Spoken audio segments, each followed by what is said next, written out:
بسم الله الرحمن الرحيم الحمد لله نحمده ونستعينه ونستغفره ونؤمن به ونتوكل عليه ونعوذ بالله من شرور أنفسنا ومن سيئات أعمالنا من يهده الله فلا مضل له ومن يضلله فلا هادي له ونشهد أن لا إله إلا الله وحده لا شريك له ونشهد أن محمدا عبده ورسوله أما بعد فقد قال الله تبارك وتعالى في القرآن المجيد والفرقان الحميد إن الصلاة تنهى عن الفحشاء والمنكر وقال النبي صلى الله عليه وسلم من ترك الصلاة متعمدا فقد كفر۔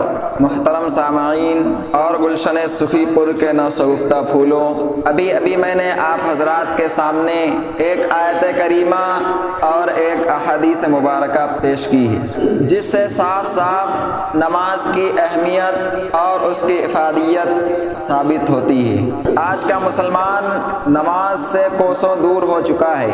نماز کے اندر ہم لوگ اتنی غفلت کر رہے ہیں جس کی وجہ سے ہمارے اوپر اس طرح کے حالات آ رہے ہیں۔ آج پوری مسجدیں، ہر جگہ کی مسجدیں ویران ہو رہی ہیں۔ مسجدوں میں گنے چنے نمازی پہنچ رہے ہیں اور ابھی سال مکمل ہونے کو ہے۔ 1 جنوری اور 31 دسمبر کو مسلمان اس قدر عیش پرستی میں مبتلا رہیں گے، اس قدر اپنے آپ کو فحاشی اور بے حیائی میں لگائے رکھیں گے جیسے لگتا ہے کہ وہی فرض ہے۔ نماز کا کوئی تصور نہیں۔ محمد عربی صلی اللہ علیہ وسلم نے فرمایا من ترک الصلاۃ متعمدا فقد کفر۔ نماز کو جان بوجھ کر چھوڑنا کفر تک پہنچا دیتا ہے۔ اتنی بڑی وعید کے بعد بھی مسلمان نماز سے دور، نماز سے غافل ہو چکے ہیں، اور 1 جنوری کو تمام کے تمام مسلمان ایک دوسرے کو ہیپی نیو ایئر کی بدھائی دیتے ہیں۔ لیکن اگر انہی مسلمانوں سے کہو کہ نماز آپ کے اوپر فرض ہو گئی ہے، نماز آپ کے اوپر ضروری ہو چکی ہے، تو کہیں گے دیکھا جائے گا، قبر میں جو ہوگا دیکھ لیا جائے گا۔ مسلمانوں، ہوش کے ناخن لو اور اپنے آپ پر ظلم کرنا چھوڑ دو۔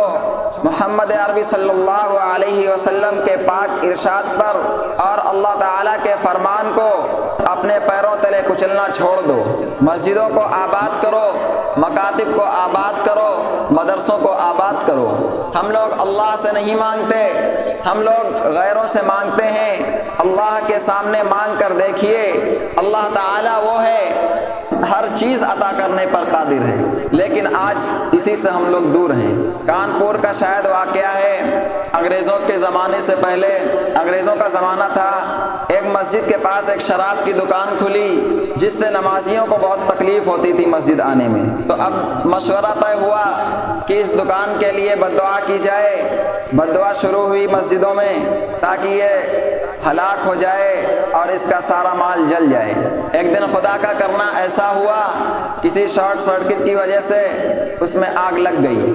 اب آگ لگی، شراب میں الکوہل ہوتا ہے، تیزی سے پکڑی اور پھیل گیا، سارا مال جل گیا، اس کی ساری دکان راکھ ہو گئی۔ فیصلہ قاضی کے پاس لے جاتا ہے اور کہتا ہے کہ نمازیوں کی بد دعا سے ہماری دکان میں آگ لگی ہے۔ اب نمازیوں کو بلایا جاتا ہے اور کہا جاتا ہے کہ ان کا کہنا ہے کہ نمازیوں کی بد دعا سے آگ لگی ہے، لیکن مسلمان کا جواب سن کر لوگوں کے رونگٹے کھڑے ہو گئے۔ مسلمانوں نے کہا ہماری بد دعا میں اتنا اثر ہی نہیں ہے کہ ہماری بد دعا قبول ہو۔ ہم لوگ اتنے غافل ہو چکے ہیں کہ اپنی دعاؤں پر یقین نہیں ہے۔ جج نے بھی کہا میں پہلا کیس ایسا دیکھ رہا ہوں جس میں مسلمان کہہ رہے ہیں کہ ہماری بد دعاؤں سے کچھ نہیں ہوا۔ مسلمانوں، teachers day, happy new year, children's day منانا چھوڑو، محمد عربی صلی اللہ علیہ وسلم کی سنتوں کو مضبوطی سے پکڑو۔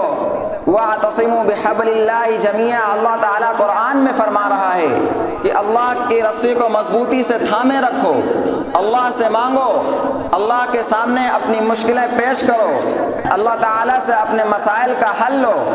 لیکن مسلمان آج اسی غفلت میں ہیں۔ مسلمانوں کے اندر گھر میں بیٹھے بیٹھے سوچتے ہیں مسلمان کی کوئی صلاح الدین ایوبی پیدا ہو جائے۔ جب تک ہم مسجدوں کو آباد نہیں کریں گے، جب تک ہماری مائیں نیک نہیں ہوں گی، جب تک ہماری بچیاں نیک نہیں ہوں گی، اس وقت تک صلاح الدین ایوبی کیسے پیدا ہوگا؟ محمد بن قاسم کیسے پیدا ہوگا؟ خالد بن ولید کیسے پیدا ہوگا؟ کیا موبائلوں میں لگے رہنے سے صلاح الدین ایوبی پیدا ہونے والے ہیں؟ کیا موبائلوں میں لگے رہنے سے خالد بن ولید پیدا ہونے والے ہیں؟